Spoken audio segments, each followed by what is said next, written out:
El orden de los eventos terrenales y celestiales. Es un placer poder saludarlos una vez más en este diálogo con mi padre, el doctor Alberto Dreyer.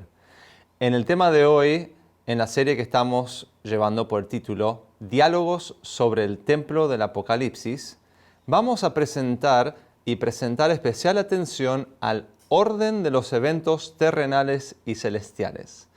Vimos en un tema anterior que el cielo mira con especial interés a lo que ocurre aquí en la tierra y se espera también de nosotros que miremos con especial interés a los hechos que ocurren en el cielo. Y aquí viene la primera pregunta. ¿Cuál es la razón por la que los habitantes del universo están tan interesados en lo que sucede aquí en la tierra? Gracias, Roy, por ayudarnos a hacer más interesante y ameno el estudio de estos temas tan importantes para nosotros hoy con tus preguntas. La razón es que en este mundo se juega la estabilidad y seguridad del universo. La manera en que Dios obra para resolver el caos de este mundo afirmará la confianza de su creación celestial en su carácter de Rey del universo o la perjudicará impidiendo el restablecimiento de la paz, la armonía y la felicidad eternas. Y de allí podemos deducir la razón por la que el ángel rebelde se esfuerza tanto en engañar a todo el mundo, según el Apocalipsis. Quiere dañar no solo a nosotros, sino a la reputación divina ante toda su creación terrenal y celestial. Así es, el diablo cree que si logra rebelar al mundo entero contra Dios, dejará en ridículo al creador de este mundo y su causa rebelde contra Dios podría encontrar eco en otros mundos habitados. Pero, felizmente para nosotros que creemos en Dios, al leer el libro del Apocalipsis, se ve un plan divino de restauración que después de la turbulencia del mundo logra restablecer la armonía universal.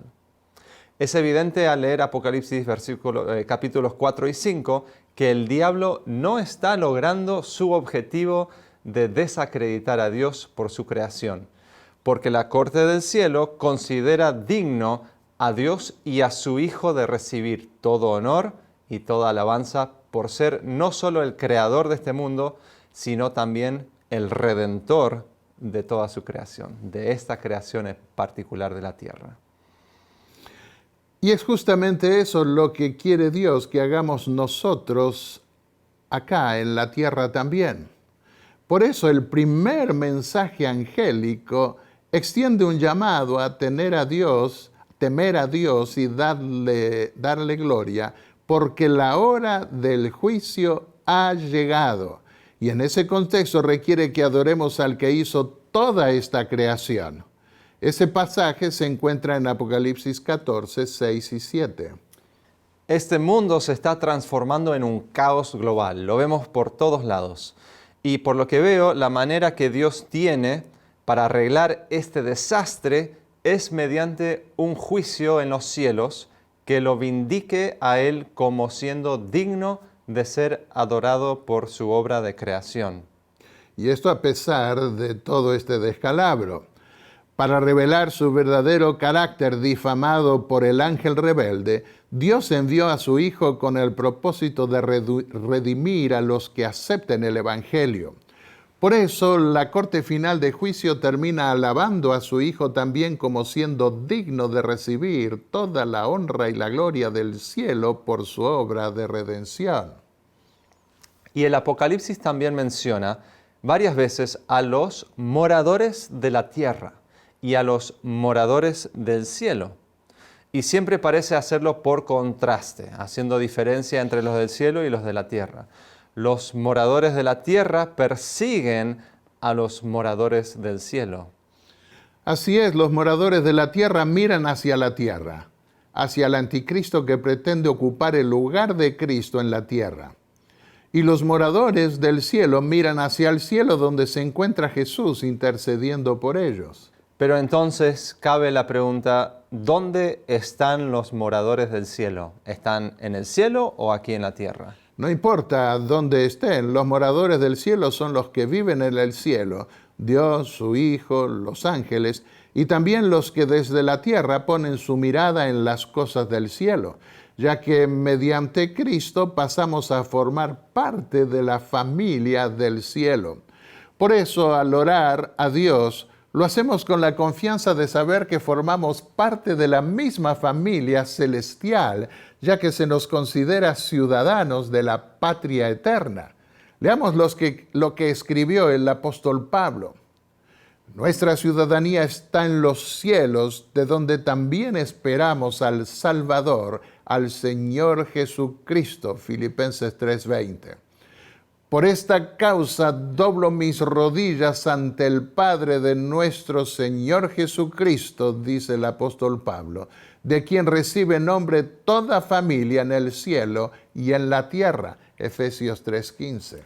Es muy importante poder entender esto porque acá en la tierra somos extranjeros y peregrinos, pero nuestra morada eterna está en los cielos, según vimos o podemos leer en Hebreos capítulo 11, versículos 13 al 16. Y por eso exhortó el apóstol Pablo a no dejarnos deslumbrar por las cosas de la tierra. Leamos su exhortación. Buscad las cosas de arriba donde está Cristo sentado a la diestra de Dios. Poned la mira en las cosas de arriba, no en las de la tierra. Colosenses 3, versículos 1 y 2. Porque Dios nos resucitó juntamente con Cristo y asimismo nos hizo sentar en los lugares celestiales con Cristo Jesús. Efesios 2:6.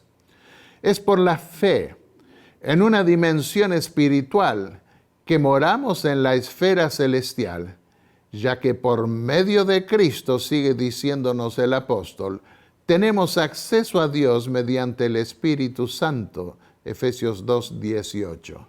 Muy bien. Ahora, ¿en qué lugar del cielo suceden los eventos celestiales? En el templo del Apocalipsis que hemos estado estudiando en toda esta serie, salvo en los 2 últimos capítulos en los que el énfasis se pone en la ciudad de Dios como la recompensa final de los justos.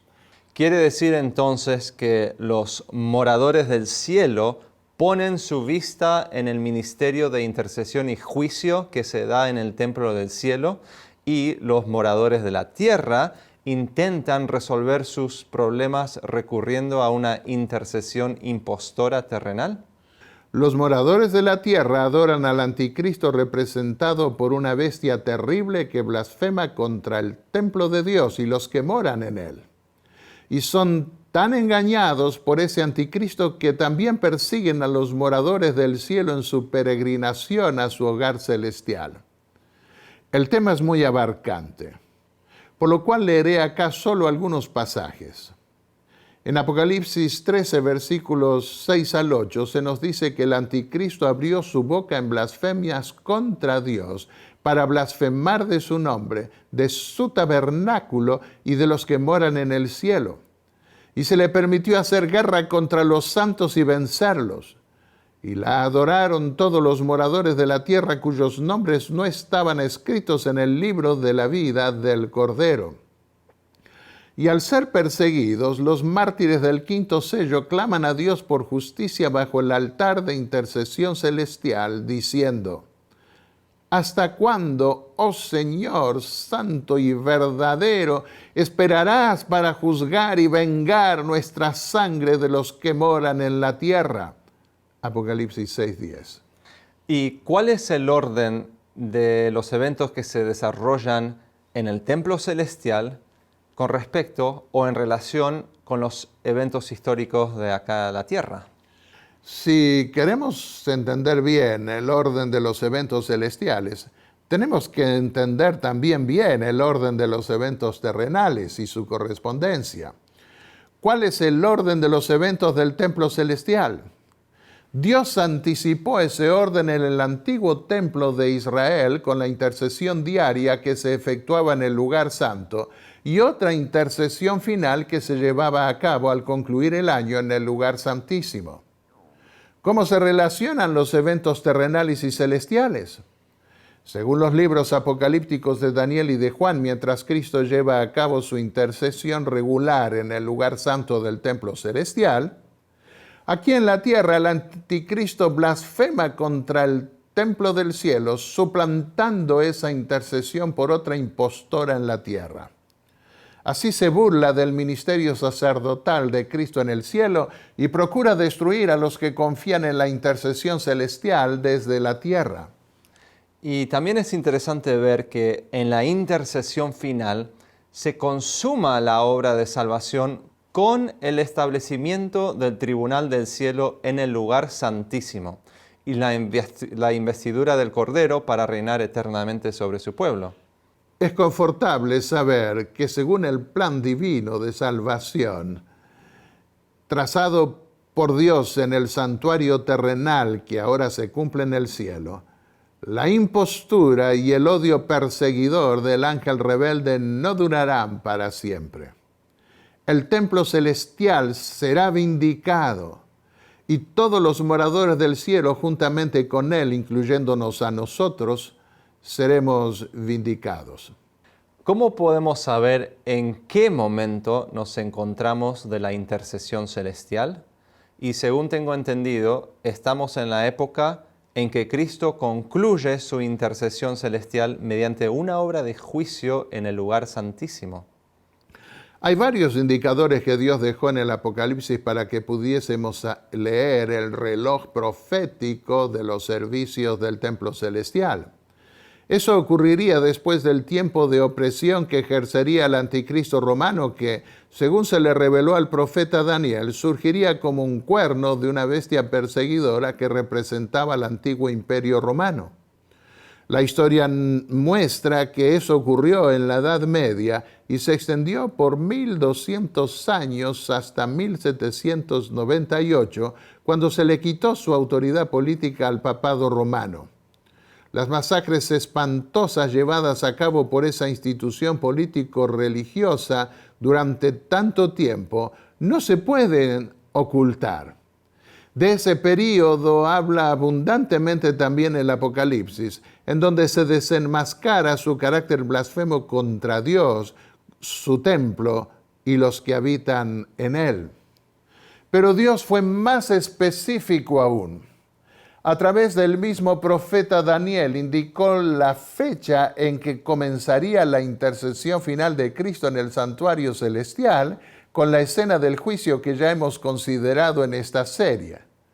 De eso escribí abundantemente en mis libros, en especial en el libro Los tiempos apocalípticos del santuario. El 22 de octubre de 1844 comenzó esa intercesión final, cuando según Daniel el santuario celestial sería purificado. Daniel 8:14. En el capítulo anterior, Daniel describe la escena de juicio celestial que Juan en el Apocalipsis revela también con más detalles, identificando a Cristo con el Hijo del Hombre de la visión de Daniel. Es muy interesante y fascinante ver cómo esa profecía de los 1260 años se concretó en el año 1798. Por lo que se ve también leyendo el Apocalipsis de Juan, habría un pueblo que sabría exactamente cuándo comenzaría esa obra de intercesión final y juicio en el lugar santísimo. Y esa revelación se la proclamaría por el mundo entero. Pienso en el primer mensaje angélico que podemos ver en Apocalipsis capítulo 14. Léelo tú mismo, Roy. Está en los versículos 6 y 7 de ese capítulo. Muy bien, leamos. Vi volar por en medio del cielo a otro ángel, que tenía el evangelio eterno para predicarlo a los moradores de la tierra, a toda nación, tribu, lengua y pueblo, diciendo a gran voz: Temed a Dios y dadle gloria, porque la hora de su juicio ha llegado. Y adorad a aquel que hizo el cielo y la tierra, el mar y las fuentes de las aguas. Habría un pueblo al final que conocería exactamente la hora del juicio de Dios. y exhortaría a los moradores de la tierra a no adorar al anticristo, sino al Creador. Ese pueblo es el pueblo adventista que está ya proclamando ese mensaje en todos los países de la tierra. Al exhortar a adorar al Creador, llama en verdad a guardar los mandamientos de Dios, con un énfasis especial en uno de ellos muy descuidado, el que requiere honrar el día que conmemora la creación. Esto es, el sábado como día de reposo. De hecho, como conclusión a los 3 mensajes de origen celestial que predica ese pueblo, dice ese mensaje: aquí están los que guardan los mandamientos de Dios y la fe de Jesús. Apocalipsis 14, 12. Y hay otros testimonios fechados en el Apocalipsis que confirman el momento en que debía establecerse esa corte del cielo para juzgar la vida de todos los seres humanos desde Adán hasta los últimos sobrevivientes de la tierra. Sí, hay varios testimonios. Es cuando suena la 7ª trompeta de juicio divino, cuando al establecerse la corte del cielo para juzgar al mundo, Dios asume con su Hijo los reinos del mundo.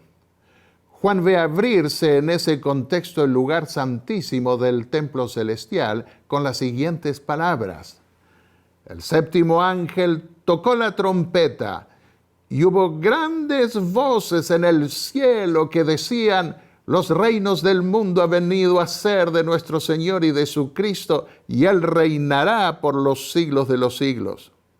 Y los 24 ancianos que estaban sentados delante de Dios en sus tronos se postraron sobre sus rostros y adoraron a Dios diciendo: te damos gracias, Señor Dios Todopoderoso, el que eres y que eras y que has de venir, porque has tomado tu gran poder y has comenzado a reinar. Se iraron las naciones, y tu ira ha venido, y el tiempo de juzgar a los muertos y de dar el galardón a tus siervos los profetas, a los santos y a los que temen tu nombre, a los pequeños y a los grandes, y de destruir a los que destruyen la tierra. El templo de Dios fue abierto en el cielo, y el arca de su pacto se veía en el templo. Y hubo relámpagos, voces, truenos, un terremoto y grande granizo. Apocalipsis 11, versículos 15 al 19. También el ángel que Juan ve en el capítulo 10 del Apocalipsis anuncia la ocasión en que va a sonar la 7ª trompeta, diciendo que a partir de entonces el tiempo no será más. ¿A qué se refiere el ángel cuando dice que no habría más tiempo? No se refiere a que no habría más tiempo, sino que el tiempo profético anticipado por Daniel se completaría y no habría más fechas proféticas. Leamos. Entonces el ángel que yo había visto de pie sobre el mar y sobre la tierra, levantó su mano derecha al cielo y juró por el que vive por los siglos de los siglos, quien creó el cielo y las cosas que en él hay, y la tierra y las cosas que hay en ella, y el mar y las cosas que hay en él, que el tiempo no será más, sino que en los días de la voz del 7º ángel, cuando esté para tocar la trompeta, entonces el misterio de Dios será consumado, como él lo anunció a sus siervos los profetas. Algunos traducen que no habría más demora, pero eso no dice el original. Literalmente dice que cuando comience a sonar la última trompeta, el misterio de Dios que estaba contenido en el librito que el mismo ángel había ordenado sellar a Daniel y que no lo podía entender entonces, ahora estaría abierto y se podría entender todo lo relativo al tiempo del fin que el profeta no había sido capaz de comprender. Notemos también que ese ángel pone el énfasis de nuevo en Dios como creador. ¿Y cuándo es que expira el tiempo de la 6ª trompeta? Porque a partir de entonces Juan no habla más de la 6ª trompeta, sino que señala a la 7ª trompeta. La 6ª trompeta expira en 1840, según un estudio exegético, teológico e histórico de la descripción que Juan dio sobre esa trompeta. Otros se han basado también en una proyección de escala variable mostrando su llegada hasta 1844. No tenemos tiempo de considerar aquí todo ese estudio que documenté ampliamente en el libro que mencioné hace unos momentos. Pero pueden encontrar también abundante material en mi página de internet, en la sección de artículos y aún en mis exposiciones sobre las trompetas en la sección de videos. Sobre el punto de partida escribí un estudio histórico que fue publicado por el International Journal of Humanities and Social Science en agosto del año 2017. Como me gustaría poder hablar abundantemente aquí sobre esos dos juicios de trompetas, el sexto y el séptimo. Pero ya lo hice en otra serie sobre las trompetas del Apocalipsis que pueden encontrar en mi página de internet. Muy bien. Ahora, cuando el sumo sacerdote entraba en el lugar santísimo, al concluir el año, ¿seguía oficiando en el lugar santo? Y porque si eso no ocurría, ¿sería imposible vincular la sexta trompeta con la hora del juicio final en el lugar santísimo? No, solo al concluir la expiación en el lugar santísimo, el sumo sacerdote purificaba el altar del incienso en el lugar santo. Y por eso cuando concluye la intercesión final y de juicio en el lugar santísimo, las puertas se abren, pero no para entrar, sino para salir, y del altar se proclaman los juicios finales. Pero dejemos explicar eso al espíritu de profecía. Cuando el sumo sacerdote entraba el día de la expiación en el lugar santísimo, terminaba el servicio del primer departamento. Dios mandó: no ha de haber hombre alguno en el tabernáculo de reunión cuando él entrare para hacer expiación dentro del santuario hasta que salga. Levítico 16, versículo 17. Así que cuando Cristo entró en el lugar santísimo para consumar la obra final de la expiación, sigue diciendo ella, cesó su ministerio en el primer departamento. Pero cuando terminó el servicio que se realizaba en el primer departamento, se inició el ministerio en el segundo departamento. Solo había terminado una parte de su obra como intercesor, en el caso de Cristo en el templo celestial, para empezar otra. Esto demuestra y significa que no se puede ubicar entonces la sexta trompeta en nuestra época, porque vivimos ya en el periodo final de la puerta abierta al lugar santísimo, algo que se da durante solamente el periodo de la séptima trompeta. Cuando los pioneros de la iglesia adventista captaron eso, salieron por todo el mundo a proclamar la hora del juicio como habiendo ya llegado en los términos de Apocalipsis 14:7. Y ese mensaje nos llega a nosotros hoy para unirnos en esa proclamación grandiosa del tiempo solemne en el que estamos viviendo.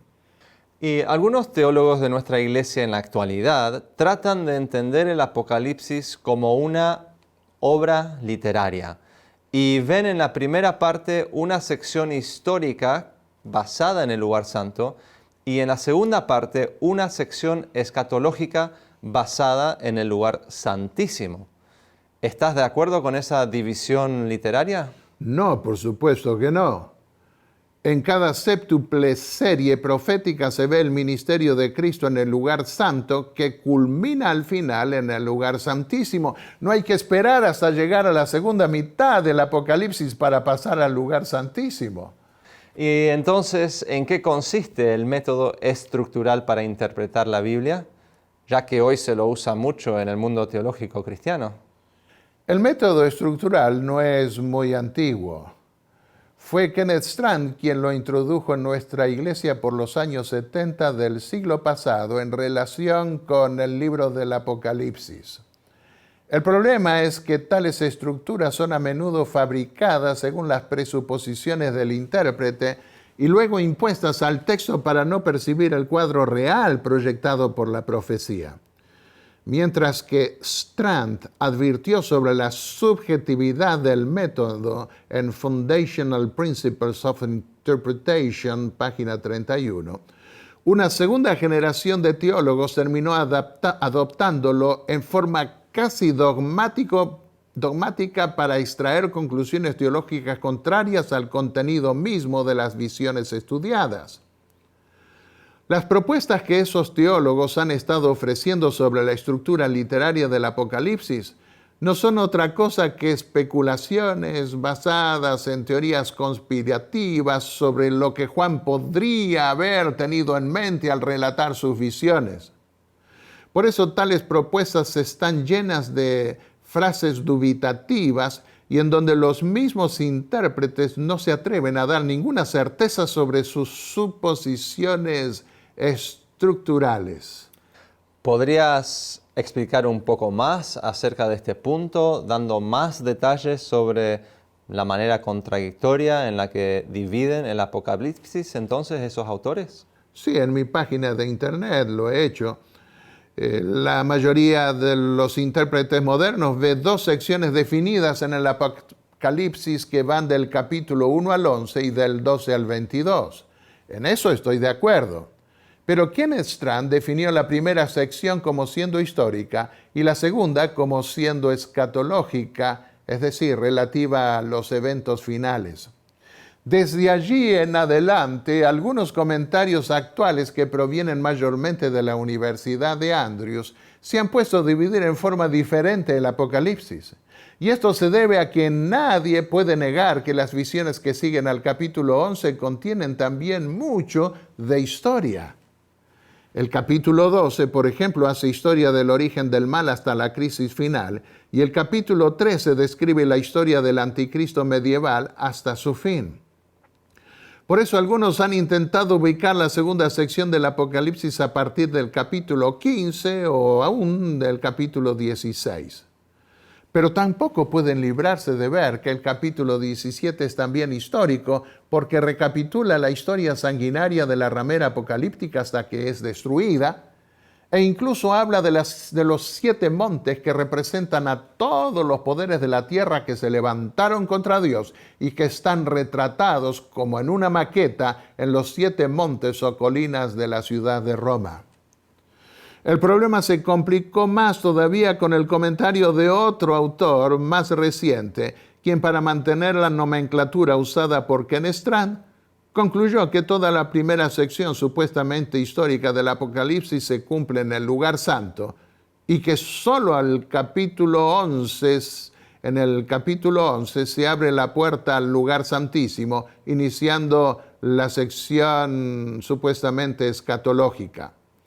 Pero ese autor se olvidó que el libro sellado de Apocalipsis 5, que él considera también como equivaliendo al libro de la ley, que Moisés mandó poner al lado del arca en el lugar santísimo, bueno, ese autor solo arbitrariamente podría ubicar el capítulo 5 en el lugar santo porque él reconoce que el libro sellado correspondía tipológicamente al libro que Moisés escribió y que hizo poner en el lugar santísimo.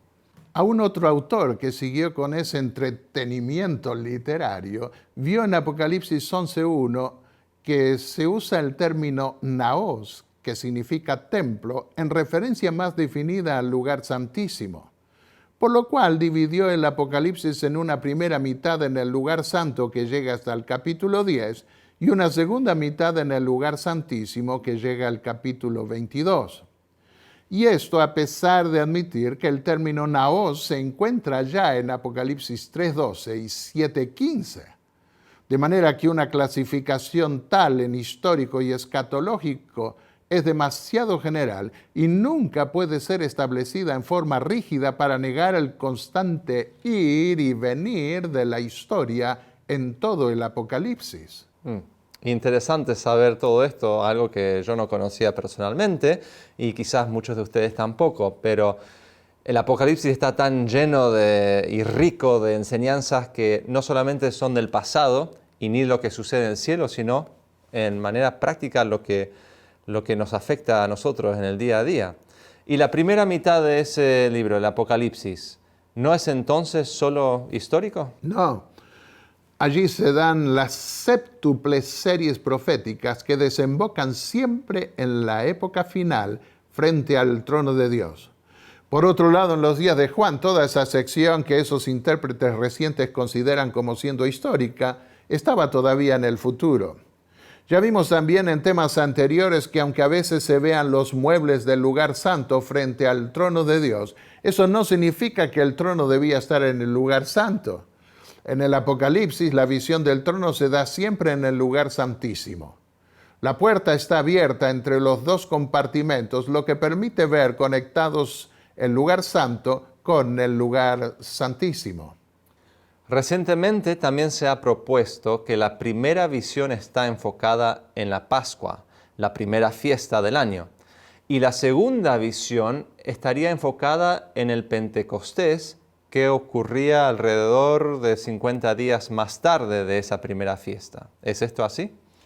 Lamentablemente, para los que han propuesto esta presunta novedad, las evidencias no van en esa dirección, porque fue en la época pascual que Jesús murió en la cruz.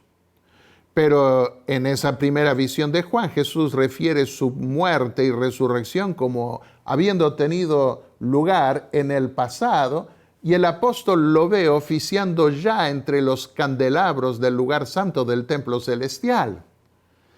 Tal vez, captando ese hecho, han sugerido entonces que Jesús estaría procurando en esa primera visión tener un servicio de comunión de Santa Cena que evocaría la fiesta de la Pascua. Entonces, ¿no ves ni la Pascua ni la Santa Cena en la primera visión del Apocalipsis? Para nada. Juan tiene esa visión en un día del Señor en referencia al séptimo día sábado, que según la Biblia fue siempre el día del Señor. Pero para vincular la visión con la Santa Cena, suponen esos intérpretes que Juan tuvo esa visión en un sábado grande, como llamaban al sábado que caía en la época de la Pascua. Pero, ¿dice Juan que tuvo su primera visión en un sábado grande, típico del sábado de la Pascua? No, no lo dice. Pero entonces van al mensaje de Jesús a la séptima iglesia, que está enmarcada en la época final del juicio, y ven que Jesús le dice a esa iglesia: «He aquí yo estoy a la puerta y llamo. Si alguno oye mi voz y abre la puerta, entraré a él y cenaré con él y él conmigo». Apocalipsis 3:20. Y supone que eso podría referirse a una comunión de Santa Cena.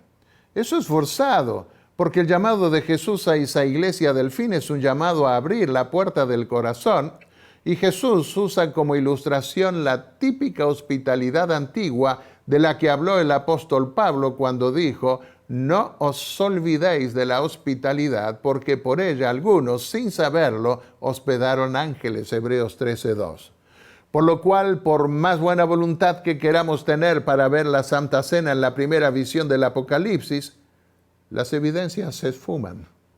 Tiene mucho sentido esto, porque además la séptima iglesia representa la última iglesia que transmite la luz del Evangelio al mundo en la época misma del juicio. Entonces, ¿para qué buscar enmarcarla en una Santa Cena que evoca solamente al pasado? Correcto.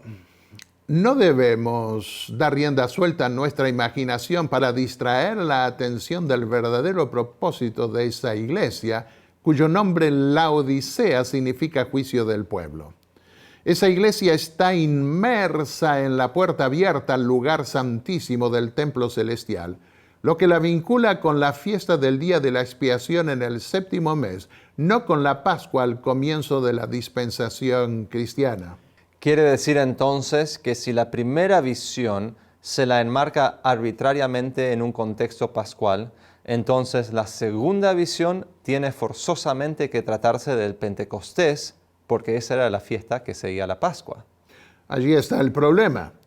No hay referencias en el Apocalipsis a las primeras fiestas del año judío, sino solo a las finales del séptimo mes otoñal, como se le avisó al principio a Juan, quien iba a ver las cosas que debían suceder en el futuro.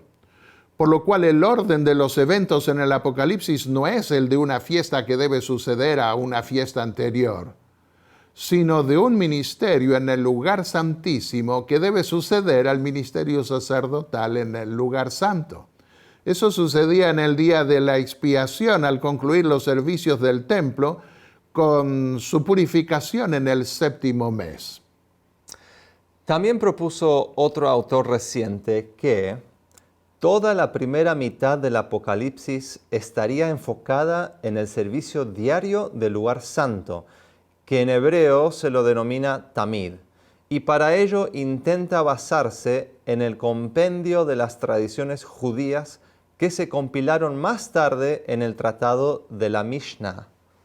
No creo que debemos perder tiempo distrayéndonos con esa imaginación, ya que si hay algo tan difícil de imaginarse es esa propuesta.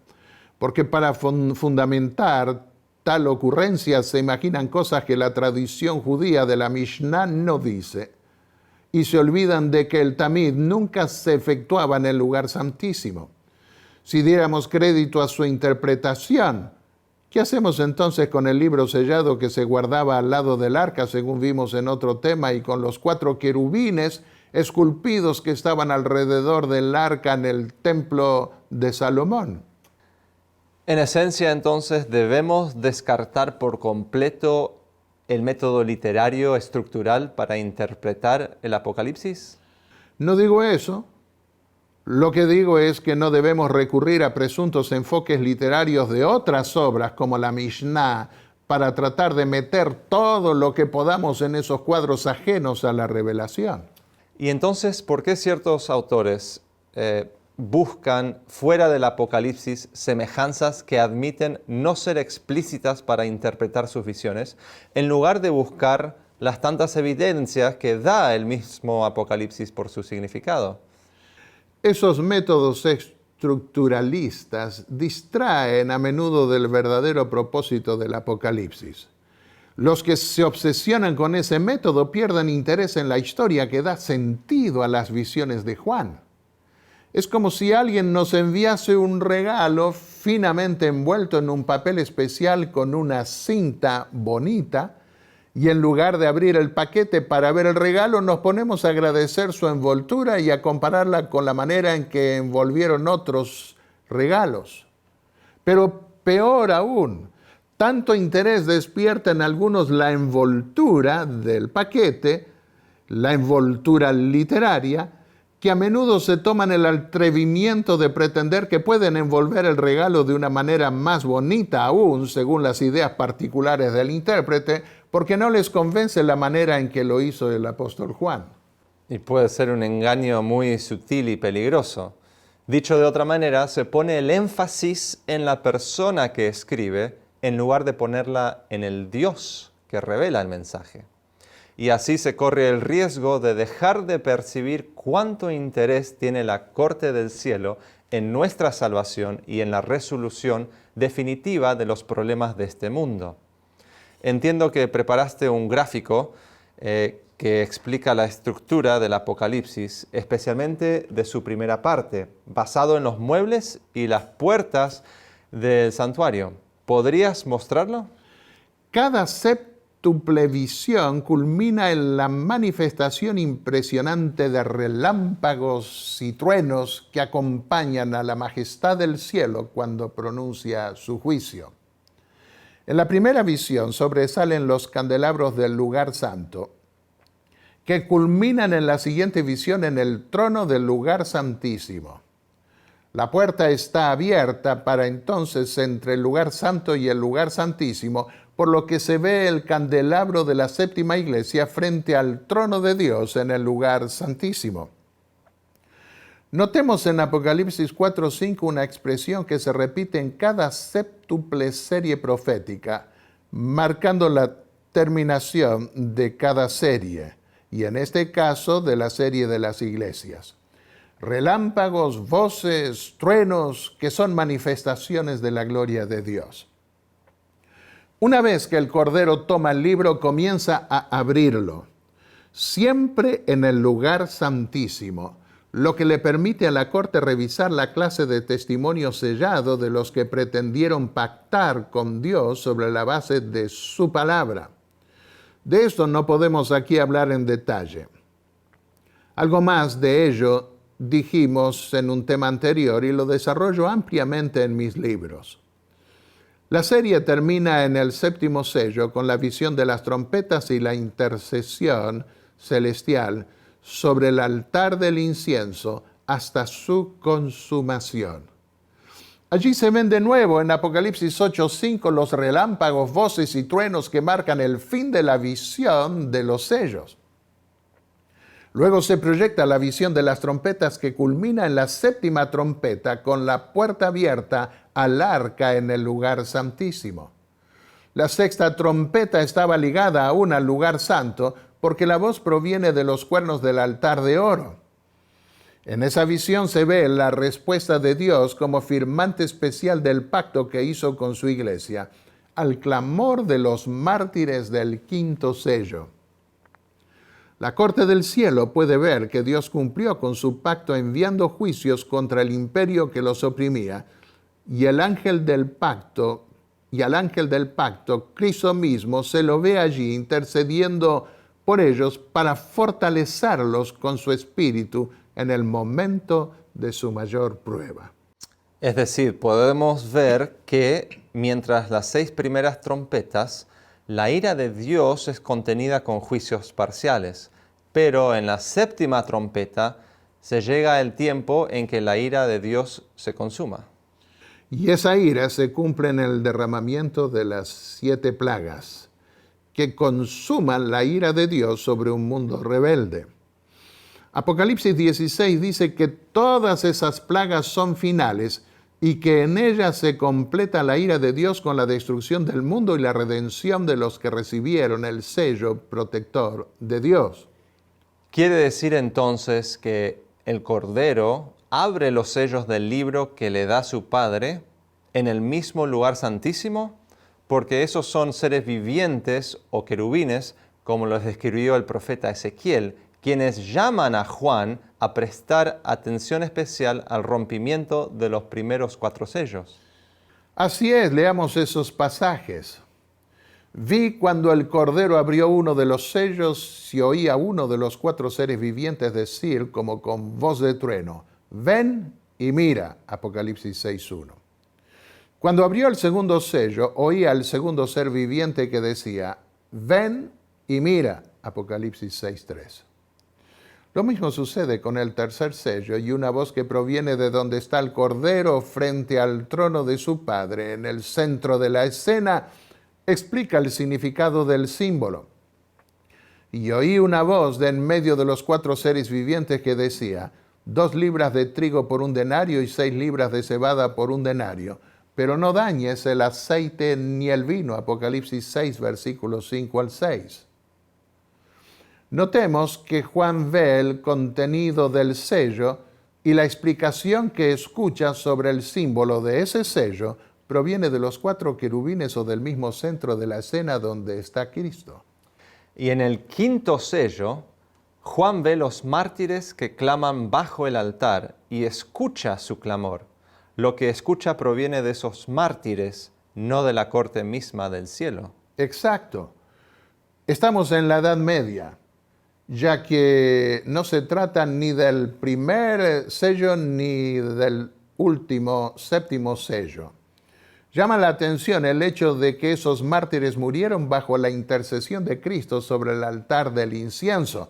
Según lo vimos en un tema anterior, el texto hebreo no se refiere al derramamiento de la sangre que se efectuaba al pie del altar del patio, sino bajo el altar. Una expresión que usaban los judíos en esa época para referirse al altar del incienso que está en el templo del cielo.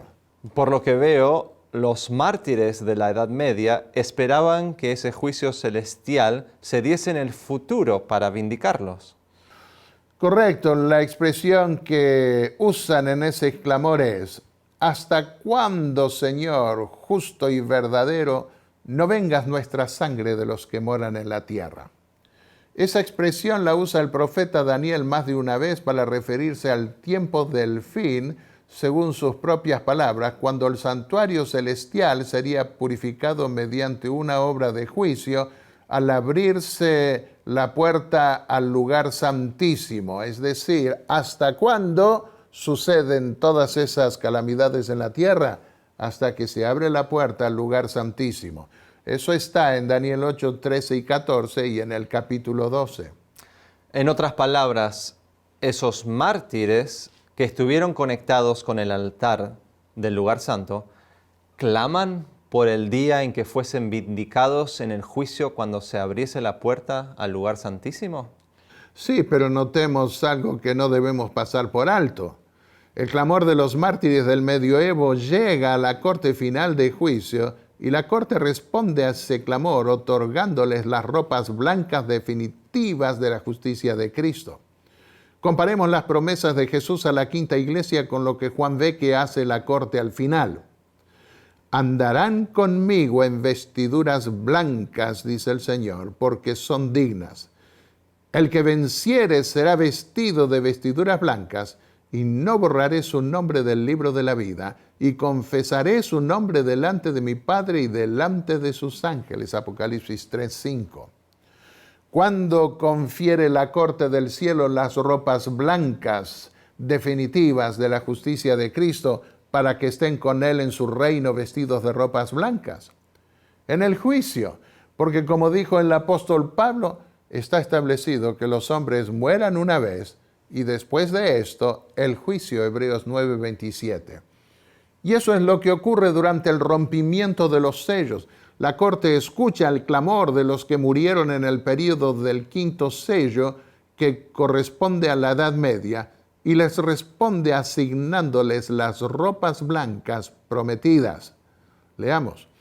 Y se les dieron vestiduras blancas, y se les dijo que descansasen todavía un poco de tiempo, hasta que se completara el número de sus consiervos y sus hermanos, que también habían de ser muertos como ellos. Apocalipsis 6:11. ¿Y por qué les dice la corte que continuarán descansando hasta que se completase el número de los que iban a padecer como ellos? Porque el tribunal del cielo revisa primero el testimonio de los que murieron en Cristo y luego el de los últimos sobrevivientes de la simiente santa que vive en el tiempo del fin. ¿Y qué nos puedes decir sobre las interpretaciones eclesiológicas que a veces se encuentran en algunos intérpretes sobre el santuario como una referencia a la iglesia? Es cierto que algunos dicen que el templo del Apocalipsis es espiritual y que ese templo representa a Cristo o a su iglesia, pero se trata de una tendencia a espiritualizar las escenas del cielo que Juan describe en el Apocalipsis. Esto no es lo que vemos en el Apocalipsis. Aunque el plan de Dios fue siempre morar en los corazones humanos y transformarlos en templos suyos donde su espíritu pudiese reposar, como lo hizo en Cristo, eso no niega la realidad de que hay un templo en el cielo. Encontramos en muchos pasajes de la Biblia que Dios habita con el humilde y contrito de espíritu, Isaías 57:15. Y eso no negaba que moraba en un edificio material en el lugar santísimo. Esto vemos también en el Apocalipsis. Cristo no es allí el templo, sino que está dentro del templo, entre los candelabros, y luego frente al trono de Dios en el lugar santísimo, en medio de los seres celestiales que componen el tribunal del cielo. También se lo ve oficiando frente al altar del incienso, Apocalipsis 8, 3 al 5. Y con respecto a la iglesia, si bien los candelabros la representan figurativamente, esas iglesias no son los candelabros en sí, sino que moran por fe dentro del templo donde están los candelabros. Vemos también en Apocalipsis 7 que la gran multitud de redimidos está dentro del enorme templo celestial frente al trono de Dios y le sirven permanentemente en su templo sin ser ellos mismos el templo. Qué maravillosas verdades que podemos encontrar en la Biblia, en especial en Apocalipsis.